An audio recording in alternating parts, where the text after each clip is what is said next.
This is a free sample of the book Making Women Want You by Cairo Copeland.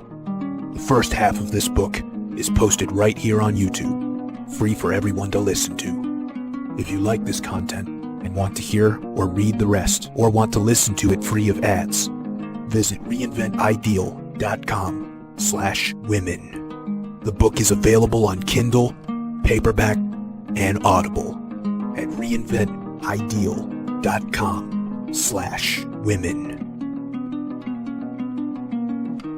Chapter 3. Outdated Software. The reality that most guys live out is a sad one, where they live alone, afraid to talk to the pretty girls they sneak stares at, socially isolated, and without much recognition of their basic humanity from others. The only pleasures they get to experience come from video games, porn, and sports ball. If you do nothing about your woman problems, and do not learn the craft of allure, this life of loneliness is guaranteed. This book, however, serves as a countermeasure to that. The point of this writing is to accelerate your learning of the craft so as to shave off years of painful frustration and loneliness from your life. What makes this learning so difficult is that all the lessons you will absorb feel contrary to your nature. They feel that way because in large part they are contrary. The biological hardware you are working with today, along with the accompanying software inside, were beneficial for you back in the caveman days, but they are incredibly outdated and useless for today. Let's examine your biological hardwiring. It begins with why you crave a beautiful woman in the first place. Nature programmed into you this craving as a biological imperative so the human race would continue in perpetuity. Without the intense craving you feel for women, the species would have failed. Thus, getting with a woman and having sex with her was crucial to your survival. That angst you feel to accomplish it is referred to as your reproductive problem. It is the desperate need your body and mind feels to reproduce with a woman, or at least commit the acts with her that lead to reproduction. Reproducing is interpreted by the primitive mind as survival behavior. If you do not do it, a part of you on the inside feels like it is dying. If you do nothing to solve your reproductive problem, nature will solve it for you by eliminating your genes from existence. Hence, the angst you feel. While that, combined with pure lust for women's bodies, should feel motivating enough, there are elements of your biology that get in the way and fuck things up for you. A great way to put it is, you are like the T-101 robot from the Terminator movies. While a very sophisticated piece of technology, it is grossly obsolete compared to others like the T-1000 and the TX. Your biology is amazing, but very out of date with today's world. Nature allowed you to evolve, but not for the world you currently live in. This world, with all its wonders and luxuries, has never existed before. Life, originally, was never meant to be luxurious.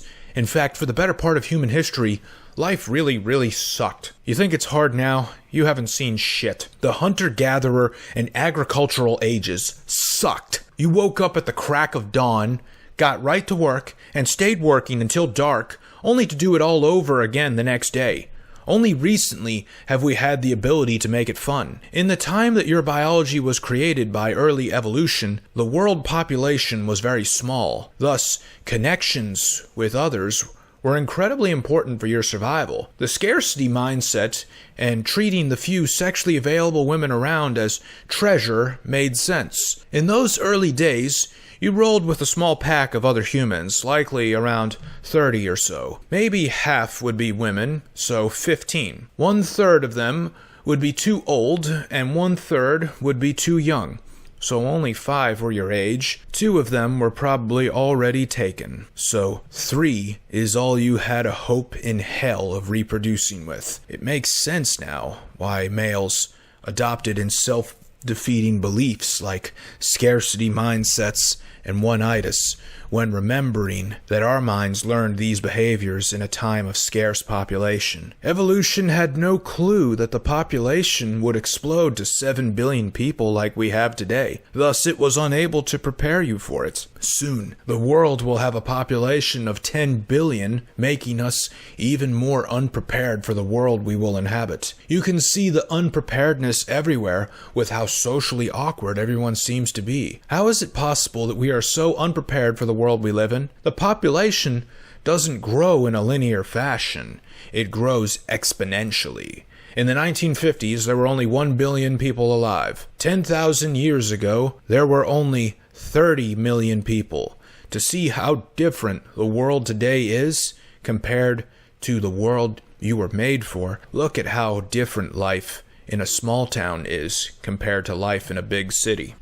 The apprehension you feel about rejection, and certainly the fear of it, comes from this. If a caveman was rejected by a woman he propositioned, other women in the tribe would see, and that would lower his value in their eyes. He'd have an even more difficult time getting with any of them than he would have had he just stayed put. Also, in the before time, there was the chance that the woman he propositioned was already taken. This presented a risk to the approaching male, as her pre-existing mate was definitely bound to guard her. Mate guarding developed in this time as well, and was conducted with great intensity for the same reasons of scarcity. Thus, the approaching, prospecting male could have been killed for his approach. In today's world, you may not be in risk of physical harm when approaching women, but your mind and emotions don't know that.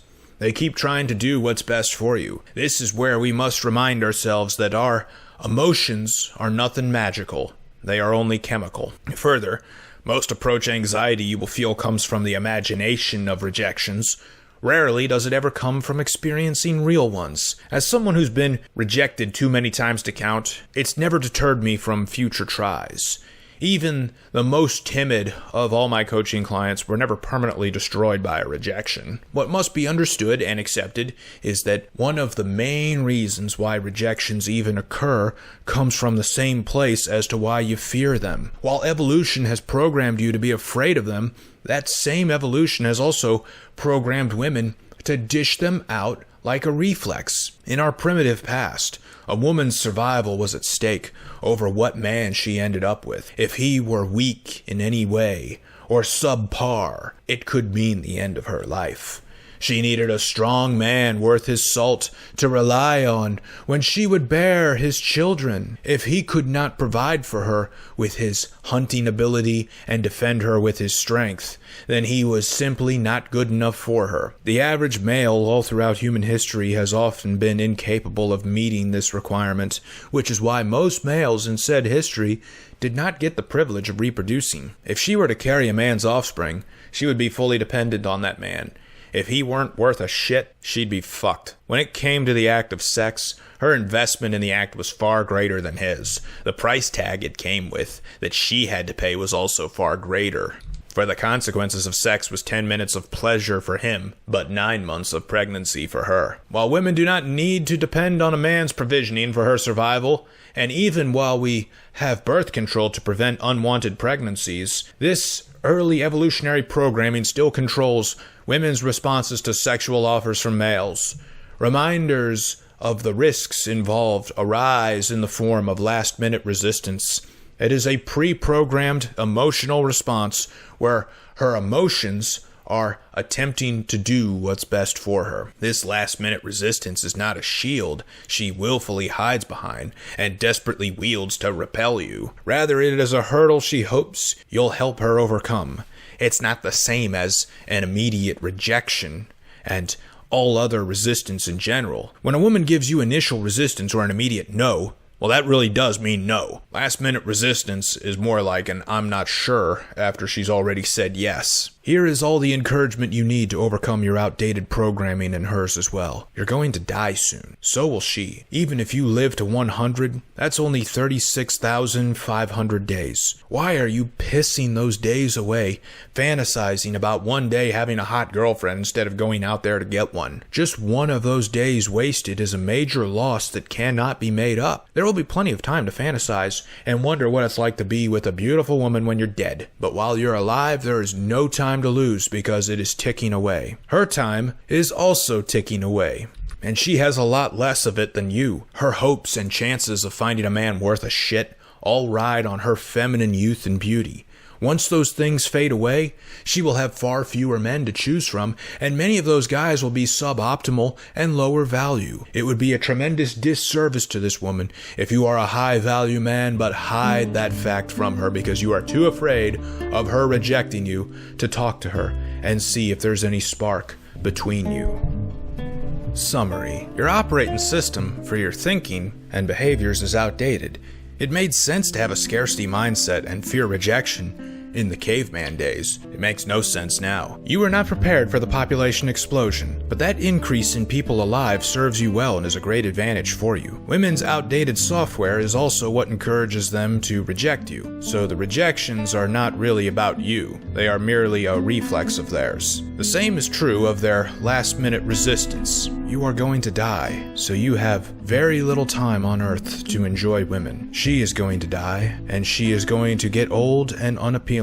So, she has even less time on Earth than you to enjoy a man. Because time is scarce, you need to go make things happen and stop being afraid of rejection and other outdated concerns. Thank you for listening to this free sample of the book, Making Women Want You, by Cairo Copeland. If you enjoyed it and want to hear or read the rest, or want to listen to it free of ads, visit reinventideal.com/women. The book is available on Kindle, paperback, and Audible at reinventideal.com/women.